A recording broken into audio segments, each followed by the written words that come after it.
Diyos na nagtubos sa ating mga kasalanan. Wala siyang ginawang kasamaan, nagturo siya at naging mabuti sa lahat ng mga tao. Ngunit siya ay dinakip ng mga senturyon, pinahirapan, at kanilang ipinako sa krus.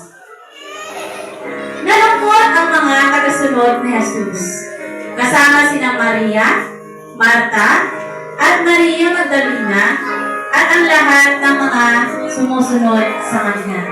Ngunit nagalak din naman sila dahil si Jesus ay muling nabuhay pagkalipas ng 3 araw at umaroon sa Kanyang Ama. Sa kanilang dako, may isang manlalakbay mula sa Jerusalem papuntang Jericho. Hinarang siya ng mga tulisan.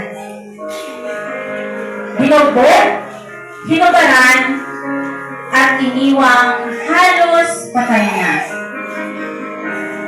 Nagkataong napadaan doon ang isang paring Hudyo. Nang makita niya ang taong nakahandusay, lumihis lamang siya at nagpatuloy sa paglalakad. Dumaan din naman ang isang Levita. Ngunit nang makita niya ito, kanya lamang tiningnan at patuloy ding lumakad. Ngunit may isang Samaritanong naglalakbay na napadaan doon. Nang makita niya ang biktima, siya ay naawa.